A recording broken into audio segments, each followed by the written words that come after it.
found in you. Love one another, yeah, love one another, that's what we'll do. Love one another with a love like no other that we found in you. Love one another, yeah, love one another, that's what we'll do. We're alive to love one another. We're alive with a love like no other. We're alive, we're sisters and brothers. We're alive to love one another.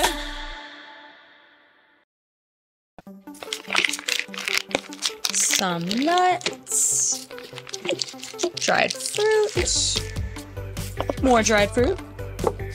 Oh, chocolate, definitely chocolate. Hey, today we're taking a look at the story of how Jesus served up a big lunch to a big crowd. Skylar! One pizza pipe! Ing hot. You okay? Yep.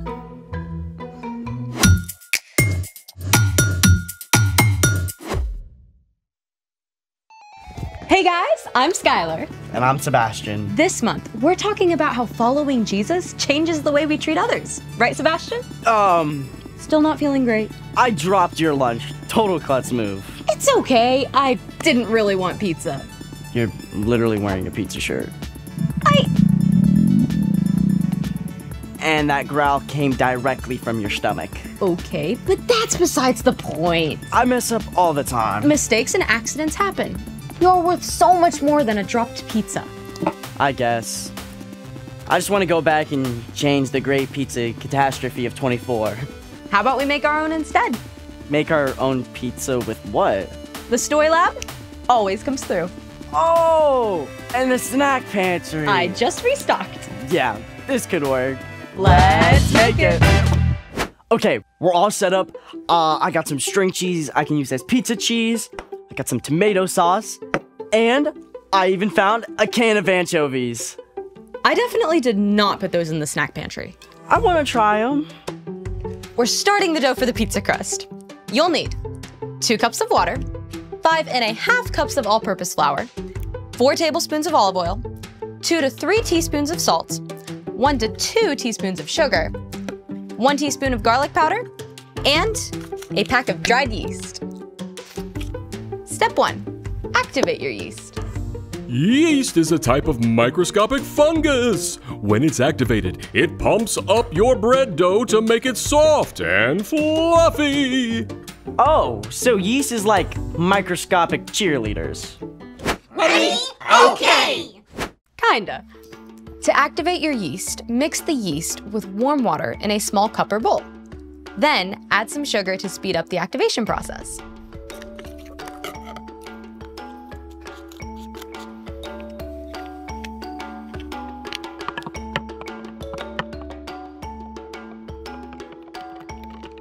Step 2. Use a sifter to sift the flour into a large bowl and mix it up really well with salt and garlic powder. We'll need these. This is why cleaning your workspace is very important.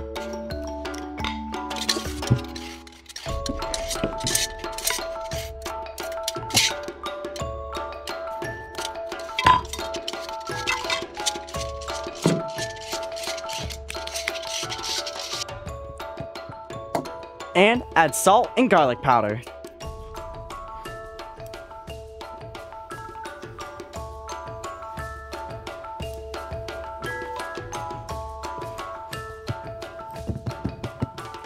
Step 3, add in the olive oil. And you'll want to stir.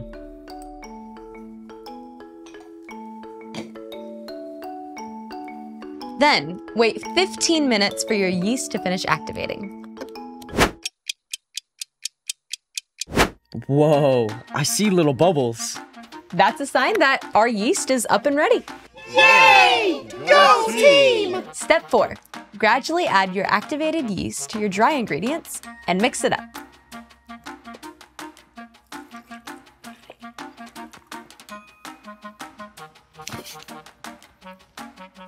You'll need to stir for 5 to 10 minutes until the dough starts coming away from the sides of the bowl.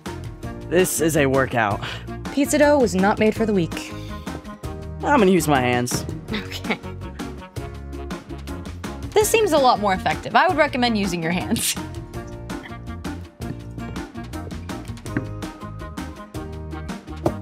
Can you move my cheese and tomato sauce?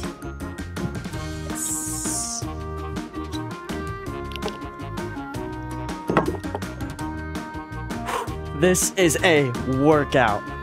The dough is formed and done. Now it's time for the yeast to help the bread dough grow. Step 5. Put the dough in the bowl. And then cover with aluminum foil and let it rest while the yeast does its thing.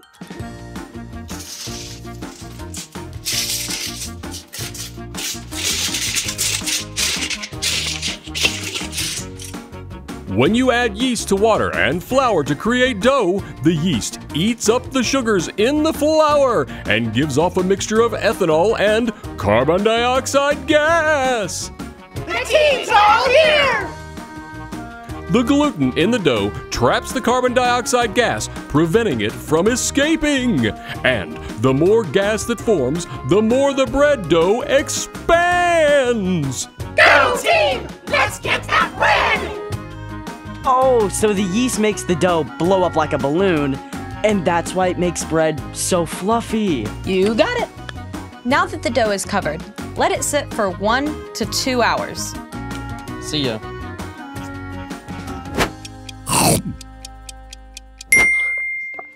Ooh, let's take a look.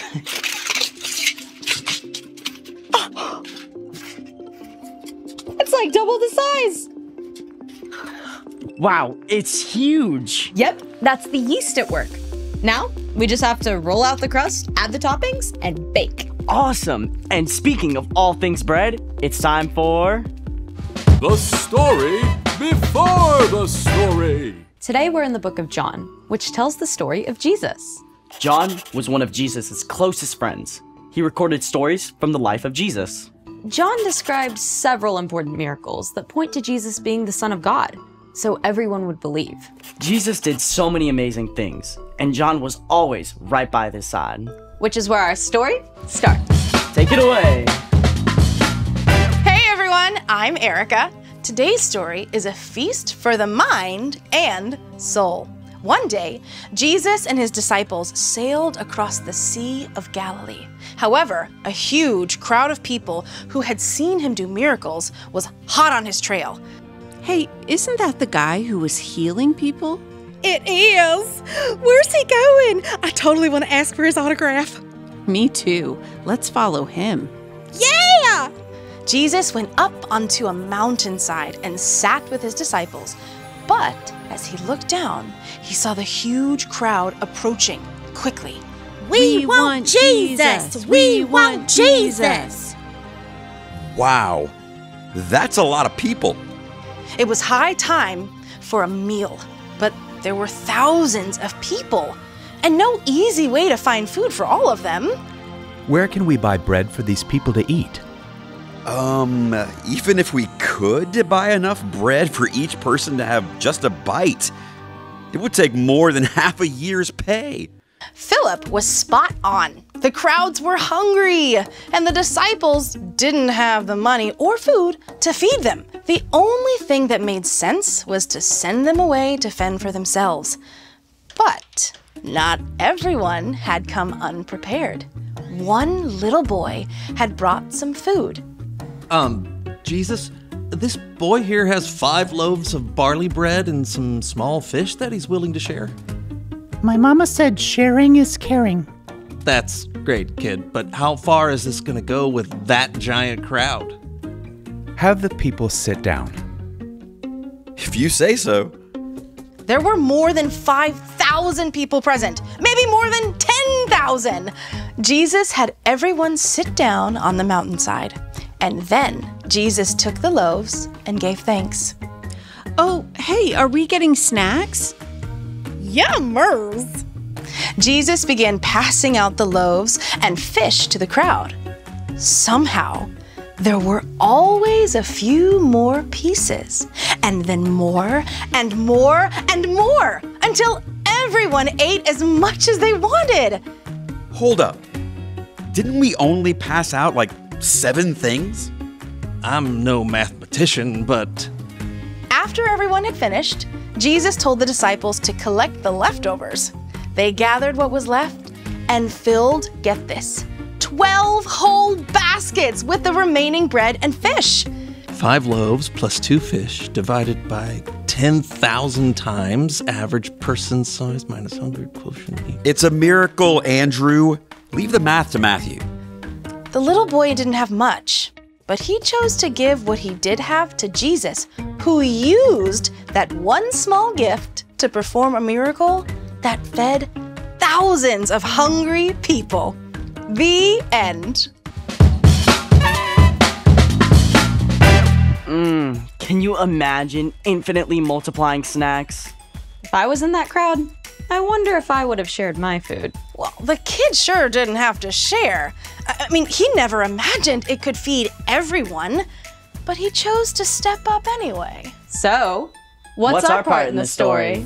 Well, you may not feel like you have a lot to give, but when you choose to trust Jesus and offer what you have, He can use it to meet the needs of other people in a big way.